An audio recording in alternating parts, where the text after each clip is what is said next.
Brian Little.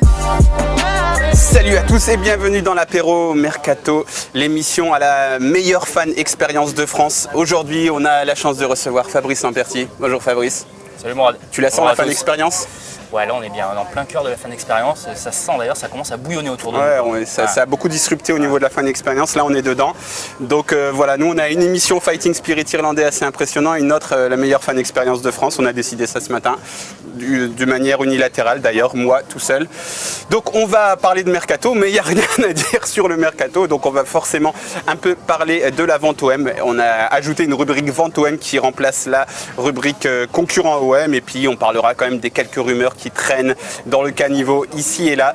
Mais on va commencer donc par la vente OM parce qu'à la Provence, vous avez un peu travaillé le sujet ces derniers jours. Il y a eu pas mal d'articles, notamment parce que vous avez eu ce Marc Deschanot, je crois que c'est ça. Marc Deschanot, ouais, je l'ai eu au téléphone il y a quelques jours. Ouais, juriste suisse, qui est un personnage très surprenant d'ailleurs parce que... comme tous les mecs dans ce projet. Comme tous, je sais pas, je pense qu'il y en a qui sont un peu plus carrés et qui sont dans l'ombre d'ailleurs, on les voit jamais apparaître.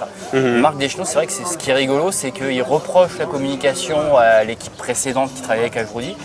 Et le mec, il va encore plus loin que tout le monde, il envoie des taquets, il envoie des mines à tout le monde.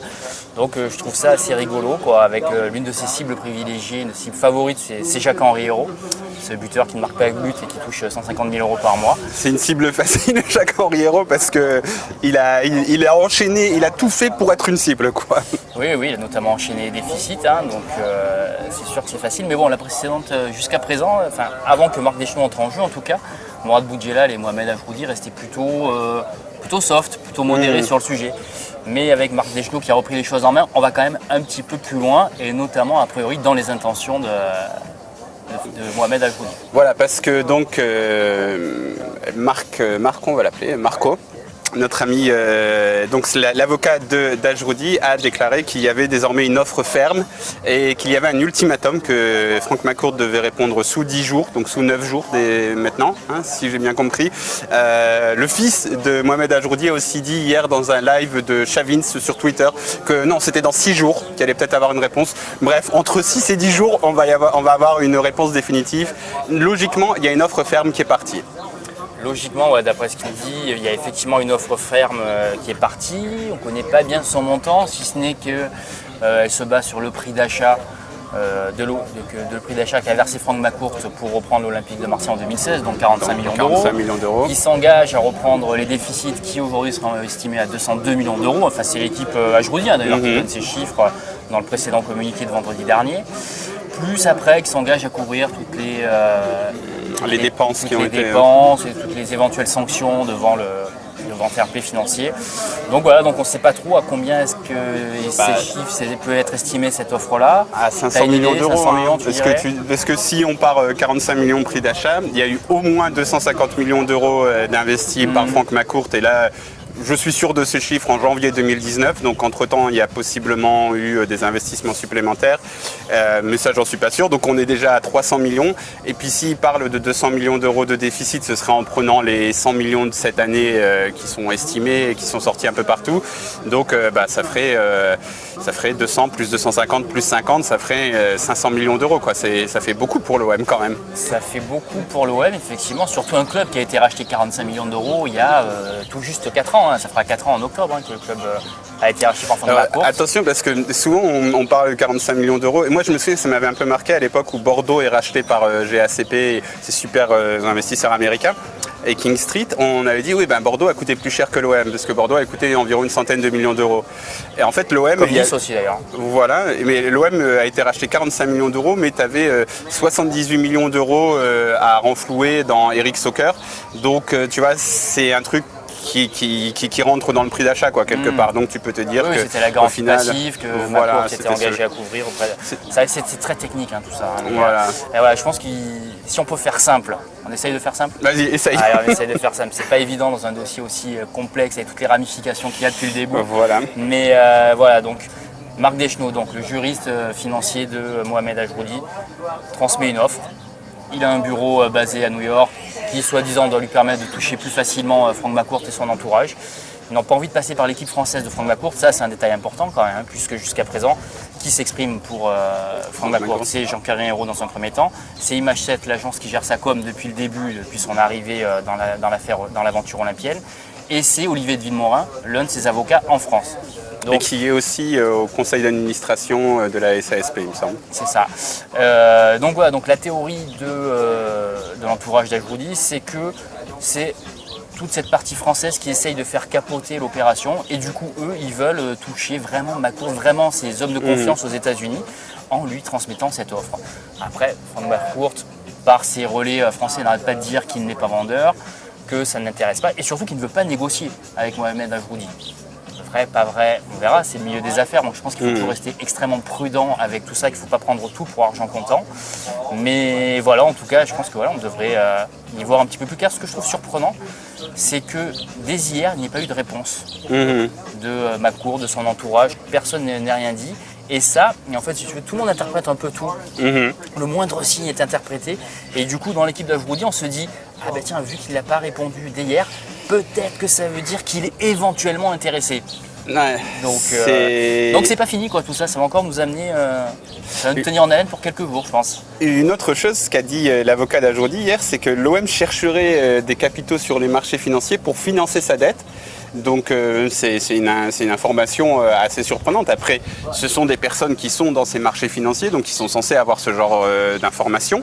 Et ça voudrait dire chercher des capitaux pour financer sa dette, ça voudrait dire soit faire entrer un investisseur minoritaire, ce dont on n'avait jamais entendu parler, et ce dont la partie de Franck McCourt française disait toujours non.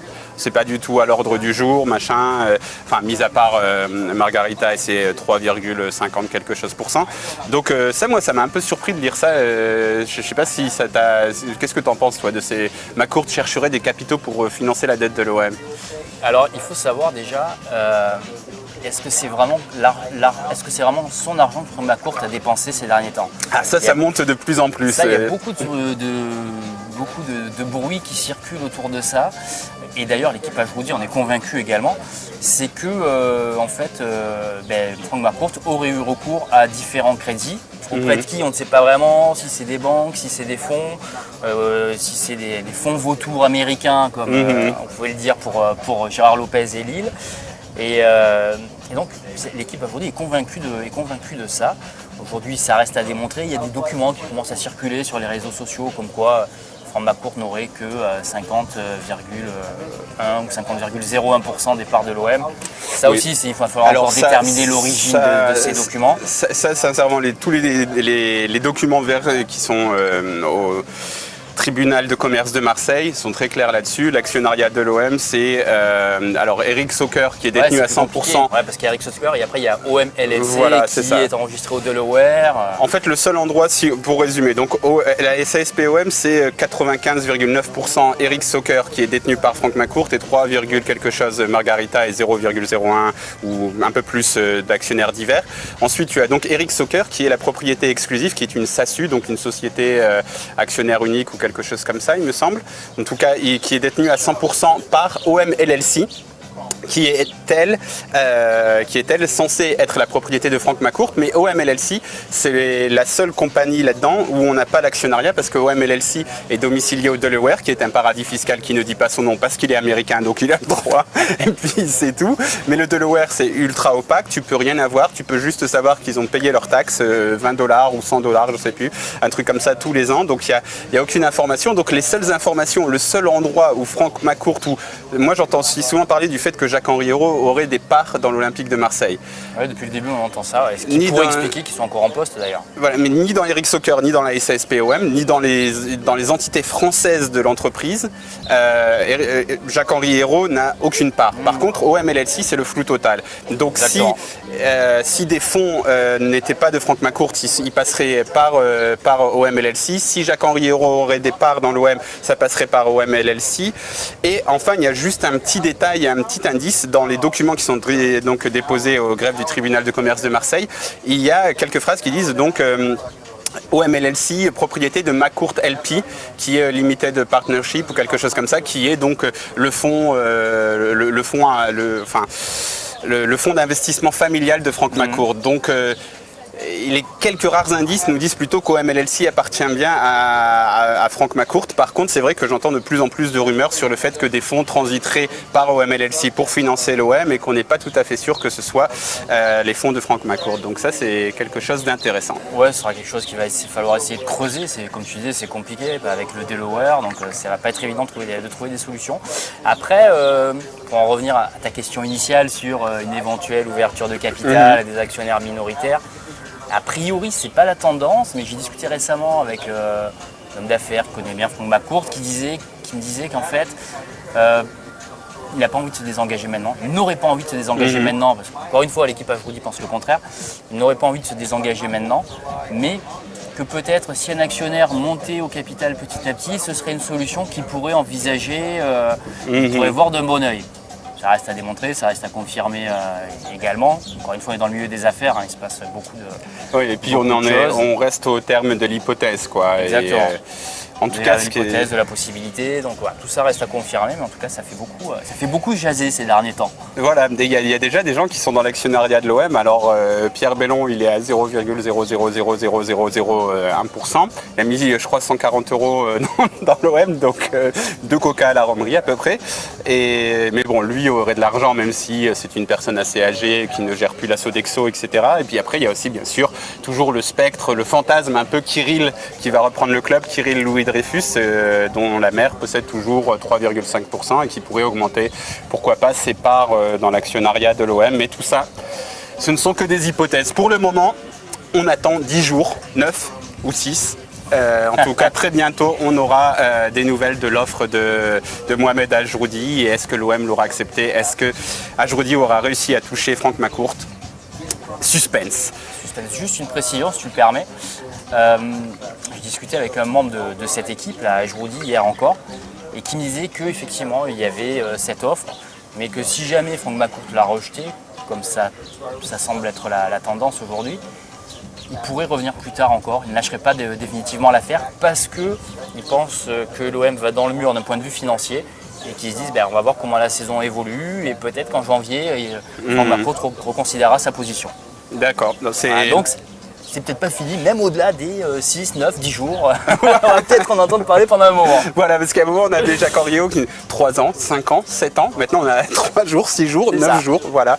Mais en effet, c'est vrai que j'ai souvent aussi... Ça m'est souvent revenu aux oreilles que cette équipe-là, l'équipe d'Ajroudi, regardait de très près la situation financière de l'OM et misait un peu là-dessus pour dire il faut qu'il vende à un moment parce qu'il n'aura pas d'autre choix. Donc, on verra. Affaire à suivre. Comme une affaire qui t'a passionné, je sais, c'est celle, la grosse rumeur côté arrivée. Attention, parce que cette semaine, c'était un petit peu marée basse. Donc, la grosse rumeur côté arrivée, c'est Gianluca Chamacha, parce qu'il y a 2 C. T'es sûr que tu prononces bien? Non, je suis pas du tout sûr. Moi, je peux pas t'aider. Voilà, ça s'écrit S-C-A-M-A-2-C-A, donc c'est peut-être Cha finalement, Chamacha. Bref, Chamacha, Gianluca, un prometteur jeune attaquant italien qui était prêté cette année par Sassuolo à Ascoli en Série B et qui a plutôt bien marché, 1m95. On le compare à Zlatan Ibrahimovic et Tutto Mercato Web a expliqué que l'OM aurait déjà fait une proposition de l'ordre de 12 millions d'euros. Qu'est-ce que ça t'inspire, cette information de Tutto Mercato Web? Absolument rien. C'est rien contre Tutto Mercato Web qui, je pense, fait du bon boulot. C'est pas évident de bosser sur le mercato à H24. Moi, je l'ai fait il y a des années, donc je sais que la complexité du truc. Ce qu'on sait juste aujourd'hui, c'est quoi? C'est la situation de l'Olympique de Marseille. J'ai vu André Villas-Boas la semaine dernière lors d'une interview. Qui était très bien d'ailleurs, très bonne interview. Tu me diras combien je te dois, c'est pour moi, c'est ça? C'est ça. Donc à peu près 140 € comme on a dit. Ah ouais. Tu peux rentrer dans les parts de l'OM. Et du coup, il me disait qu'en fait, ils n'avaient pas d'argent. Donc on a vu quoi? On a vu Gay qui a débarqué libre, on a vu Balerdi qui a débarqué un prêt avec une option d'achat, mais qui n'est pas obligatoire. Donc aujourd'hui, voir l'OM mettre, en l'état actuel des choses, en tout cas voir l'OM mettre 12 millions d'euros sur un joueur, c'est tout simple, ça relève tout simplement du fantasme. C'est juste pas possible. Donc voilà, tout ça, c'est peut-être que c'est un joueur qu'ils suivent, mais en tout cas, c'est pas un joueur qui peut débarquer au tarif qui est annoncé aujourd'hui. L'OM n'a pas 12 millions d'euros à mettre sur un joueur. Je pense qu'il faut que tout le monde se le rentre dans la tête, une bonne fois pour toutes. En l'état actuel des choses, c'est juste impossible. S'il y a vente, la vente sera compensée par un joueur du même profil, forcément moins cher que ce que la vente a rapporté. Là oui, mais là en l'état actuel des choses, non, c'est pas possible. Oui, parce que c'est ce que disait André Villas-Boas dans l'interview que tu as faite de lui, d'ailleurs, de M'Baye-Niang. Il disait c'est pas dans nos tarifs. Au niveau financier, c'est pas le profil qu'il recherche, il précise les deux. Voilà, et il parce dit que c'est ni le profil ni le tarif. Voilà, parce que le profil aussi, là on parle aussi de quelqu'un d'assez grand, un peu technique, remiseur, etc. Donc quelqu'un qui est un peu dans la même veine que M'Baye-Niang quelque part. Donc c'est vrai que même si on n'a pas trop d'informations sur Chamacha, on souhaite une grande carrière d'ailleurs à ce jeune homme, mais par contre en effet sur les informations extérieures, sur par exemple le cas M'Baye-Niang, on peut se dire que ça nous paraît un peu fantaisiste. Oui, ça nous paraît fantaisiste aujourd'hui, encore une fois, vu la situation du club. Donc, à moins qu'il y ait un prêt qui soit possible avec Sassuolo, et si le type est prometteur et qu'il sort d'une belle saison avec Ascoli, pourquoi est-ce que Sassuolo le prêterait à l'Olympique de Marseille? Surtout qu'il y a d'autres clubs dessus, il y a le Milan, la AS Rome et Rennes aussi. Voilà, donc Rennes qui a plus d'argent que l'OM cet été. D'ailleurs, justement, qu'est-ce que tu peux nous dire un peu du mercato de l'OM côté départ, parce qu'on avait promis un peu un exode, et bon, après, il n'y a que le mercato franco-français qui a fermé ses portes, donc on savait très bien que les joueurs de l'OM n'allaient pas partir à Rennes ou Lyon, à la limite, à part Lyon, Monaco, PSG, bon, il n'y a personne qui pouvait s'offrir les joueurs de l'OM, mais on en est où côté départ? Parce qu'on a l'impression que Villas-Boas a un peu verrouillé tout le monde et a dit bon bah j'ai un pacte avec eux. Et dans l'interview il explique aussi s'ils doivent partir, ils m'en informeront, tout ça. Donc quelle est la tendance? Quelles infos tu as? Lâche-nous tout. Pour l'instant il n'y a pas d'offre, pour la bonne et simple raison que, comme tu disais, les marchés étrangers sont fermés. Quels sont les candidats au départ? Les candidats au départ qui sont les plus bankable, pour rester dans le franglisme. Voilà, exactement, cher à l'Olympique de Marseille. C'est Morgan Sanson, c'est Douye Tatsar, c'est Boubacar Kamara. Et aujourd'hui, il y a Bounassar aussi dans une bonne mesure. Mais aujourd'hui, comme il ne se passe rien sur tous les autres marchés parce qu'ils sont fermés, certains championnats ne sont pas encore totalement terminés, finalement c'est un peu le statu quo. J'ai discuté hier encore par exemple du cas Bounassar, qui a beaucoup de prétendants en Allemagne et notamment en Espagne également. Pour l'instant ça tourne vraiment au ralenti, parce que les clubs vont démarrer un peu plus tard et là on va voir comment ça va se passer. La semaine dernière il n'y avait aucune offre pour personne. On a beaucoup parlé de Maxime Lopez au FC Séville. Pas de contact, pas d'offre, en tout cas la semaine dernière. Donc voilà, peut-être que ça peut s'accélérer, mais bon, il va falloir faire. Et puis, il va falloir s'armer de patience surtout, parce que le mercato va être très long. En Italie, c'est quoi? Ça ferme au 15 octobre, je crois. Voilà, donc, et ça tu va vas avoir la long. Champions League qui va se terminer. Là, tu vas encore avoir des compétitions, parce que là, les championnats sont peu ou prou arrivés à leur terme, un peu partout, mais tu vas avoir la Champions League maintenant. Donc, certains clubs vont peut-être aussi agir en fonction de ça, en fonction de ce qu'ils peuvent gagner. Bon, bref, ça va prendre du temps.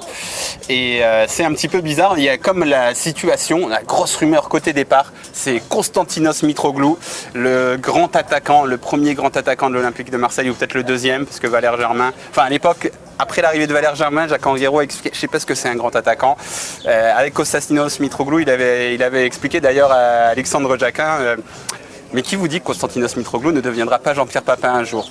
Apparemment, il ne va pas le devenir, puisque les dernières informations, il est seul à la commanderie, alors que lorsque tout le groupe était en Allemagne, lui est resté à la commanderie, il s'entraînait seul. France Football a relayé le fait que des proches se demandaient un petit peu pourquoi il était traité de cette manière et qu'il était au fond du trou, tout ça. Et Foot Mercato explique même que l'OM pourrait chercher à résilier son contrat. Donc qu'est-ce que tu penses de la situation de notre grec préféré? C'est une situation qui est difficilement tenable à mon avis. C'est vrai que c'était extrêmement surprenant qu'ils ne viennent pas en Allemagne pour la préparation. Ça prouve quoi? Ça prouve a priori que André Villas-Boas ne compte pas sur lui, à l'heure où on se parle en tout cas, parce qu'il cherche un attaquant supplémentaire et il y a Mitroglou qui est là, qui reprend l'entraînement. Donc, même si je comprends qu'il a eu des vacances un peu prolongées après son expérience au PSV Eindhoven, où il a laissé un grand souvenir une nouvelle fois. Comme à Galatasaray d'ailleurs. Comme à Galatasaray d'ailleurs. Magnifique expérience pour l'une comme pour l'autre. Donc il va falloir que l'OM trouve une solution. Le problème c'est quoi? Le problème c'est qu'il sort d'une saison et demie, 2 saisons où il n'a pas été bon, où il n'a pas été performant. Il a 32 ans si je ne dis pas de bêtises. Il a très peu joué. Il a un salaire très important. Donc tous ces éléments mis bout à bout font que c'est compliqué pour lui de trouver une porte de sortie. On entend parler de Olympiakos, mais à l'heure où on se parle, Olympiakos ne cherche pas d'attaquant et surtout, a priori, ils ne peuvent pas se permettre de s'offrir un joueur comme Mitroglou avec le salaire qu'il a. C'est plus de 300 000 euros bruts par mois, si je ne dis pas de bêtises, Konstantinos. Il me semble 330 000 euros bruts, enfin de tête. Donc c'est vrai que c'est énorme. Donc après, on se demande comment tu fais. Tu peux peut-être... parce que tu vas pas le prêter une dernière année, c'est un peu con quoi. Oui, si tu le prêtes, après il n'y a plus de contrat après. C'est ça, comme il est dans sa dernière année de contrat, donc non, comme tu le disais, comme les confrères l'ont évoqué, je pense qu'à un moment ou à un autre, si la situation s'enlise, comme ça risque d'être le cas, ils vont évoquer une rupture de contrat. Et ce contrat jusqu'à la fin de l'année. C'est une stratégie qui a déjà été utilisée. Je pense qu'il va falloir qu'il fasse très attention quand même de ne pas aller à la faute, notre ami grec. Parce que la moindre faute pourrait lui être reprochée.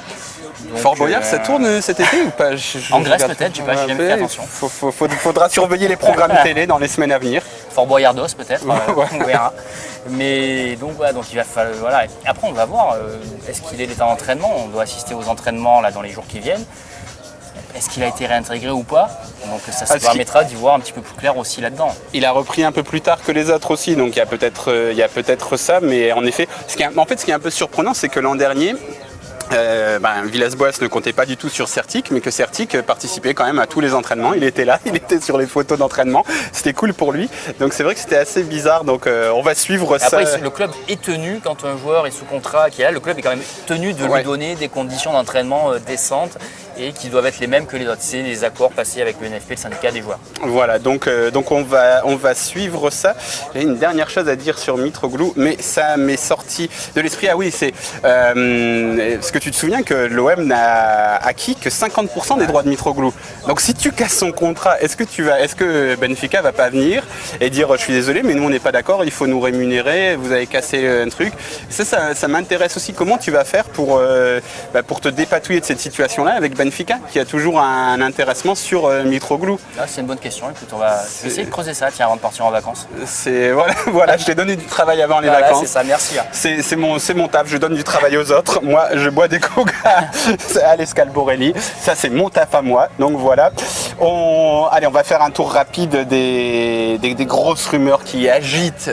C'est l'actu de l'Olympique de Marseille, avec notamment Mijat Gacinovic, un Serbe de 25 ans de Francfort évalué à 7 millions d'euros, qui, selon Estadio Deportivo, serait dans les petits papiers de l'OM pour remplacer Maxime Lopez. Donc Gacinovic, qu'est-ce que... Encore faut-il que Maxime Lopez parte, parce qu'aujourd'hui n'est pas fait. La semaine dernière, quand j'étais en Allemagne, il y a eu des rumeurs. Maxime Lopez n'est pas là, il est parti et tout.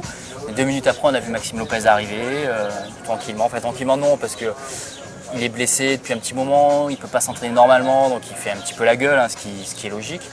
Donc c'est peut-être des joueurs qui sont sur les tablettes. Encore une fois, 7 millions, ça dépendra combien Maxime Lopez rapporterait à l'Olympique de Marseille. Donc aujourd'hui, je pense que ça me paraît un petit peu prématuré. Estadio Deportivo, c'est un média espagnol, je crois, qui est beaucoup sur Séville. Donc ça fait un moment qu'on parle de Lopez à Séville. Pour l'instant, il n'y a toujours rien. Ça fait un moment qu'on parle de Gacinovic aussi. Ça va faire Gacinovic, une semaine, 10 jours qu'on parle de Gacinovic.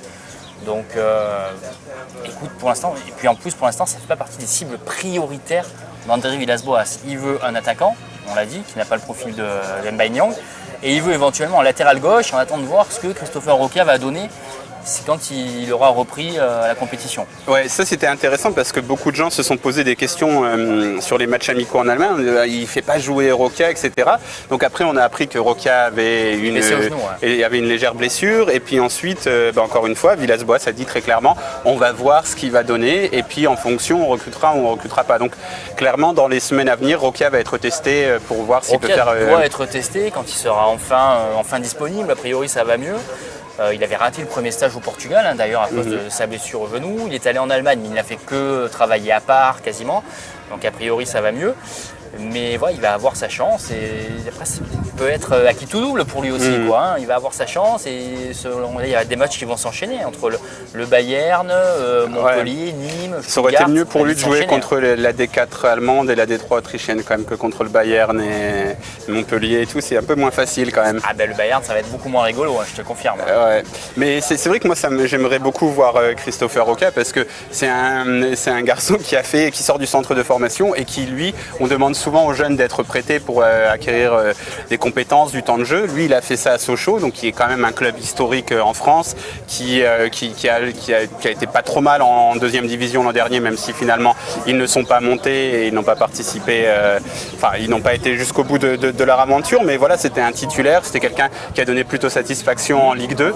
Donc c'est vrai que c'est le genre de joueur moi que j'aimerais voir intégrer. Après, si Villas-Boas le juge trop court. Après, il aura eu sa chance, on ne pourra pas le lui reprocher cette fois. Roca a eu sa chance, en plus il est Marseillais, il est bien ici. Comme tu dis, il sort d'1 an et demi de prêt à Sochaux où ça s'est plutôt bien passé. Il n'a pas hésité à partir, à se mettre en danger quelque part, ce que d'autres jeunes ne font jamais. Donc ouais, ce serait bien de le voir à l'œuvre pour voir s'il peut relever le défi olympien, sachant que c'est pour être doublure de Jordan Amavi. C'est pas non plus pour être titulaire à part entière. Mais après, Jordan Amavi, il ne reste plus qu'un an de contrat, il ne faut pas l'oublier non plus. Donc il faut voir comment les choses peuvent se passer. Ce qui n'empêche pas l'OM de travailler sur des pistes au cas où. On va se retrouver le bec dans l'eau. Parce que toutes les recrues potentielles, la liste a été faite dès janvier, février, mars. Voilà, c'est apparemment mars, ouais, c'était très important. C'était d'ailleurs le sujet d'un de mes éditos parce que on est très heureux du travail de Villas-Boas, mais en fait ce qui est très bien dans son travail, en fait, c'est que pour une fois, il s'appuie aussi, on savait qu'il s'entendait très bien avec Zoubi et Valentine, et il s'est appuyé sur leur travail. Donc la liste des joueurs qui sont ciblés, ils n'ont pas été ciblés parce qu'il les a dans son répertoire téléphonique. Ils ont été ciblés, Balerdi, c'est lui qui avait donné le nom, mais il y a eu des matchs qui ont été vus par la cellule de recrutement, il y a eu des rapports qui ont été faits. C'est basé sur un travail solide, quoi. Oui, c'est basé sur un travail solide, un travail d'équipe. Balerdi, c'est plus compliqué. A priori, c'est Zoubi, Zareta et Valentine qui lui ont suggéré et lui a dit oui, je le connais effectivement. Ouais, voilà, parce que lui, il avait vu à l'époque de son audit à Boca. Voilà, il a été fort parce qu'il n'a pas joué beaucoup de matchs, que ce soit à Boca ou à Dortmund. Je crois qu'il n'a même pas joué 10 matchs en tout dans sa carrière, au niveau professionnel en tout cas. Donc il va falloir voir aussi à quel niveau est Balerdi, qui est présenté comme le futur défenseur de l'équipe d'Argentine, mais qui n'a tout juste une dizaine de matchs en professionnel. Donc ça aussi, c'est encore un pari qui a été tenté. Mais voilà, Balerdi 21 ans, Gaï 21 ans. Les autres recrues répondent un peu à ce profil-là, plus ou moins, de joueurs sans être censé représenter l'avenir, des prospects, comme on dit aujourd'hui. Des prospects. Voilà, exactement. Donc ça peut être quelque chose d'intéressant. Après, vu ce qui s'est passé la première saison, c'est vrai qu'on a envie de croire, on a envie de faire confiance à André Villas-Boas, tout ce qui s'est passé jusqu'à présent. On a envie de se dire que si lui décide de miser sur quelqu'un, c'est qu'il ne fait pas au hasard, ni comme tu dis parce qu'il a le joueur dans son répertoire, ni parce qu'il travaille avec ses agents, comme d'autres ont pu le faire récemment. Voilà, on ne citera pas de nom, on parlera de Joël Veltman, Joël Veltman qui évoluait à l'Ajax, ou plutôt qui était remplaçant à l'Ajax et qui a été cité à l'Olympique de Marseille, 28 ans il me semble, transféré à Brighton finalement. Des gros regrets qu'on n'ait pas fait signer Veltman. Ouais, un gros regret parce que je pense que c'était vraiment l'avenir en charnière à l'Olympique de Marseille. Non mais c'est surtout pas le profil qu'ils cherchent aujourd'hui, quoi. Voilà. Si tu as l'état de SAR, ça en va, pourquoi pas.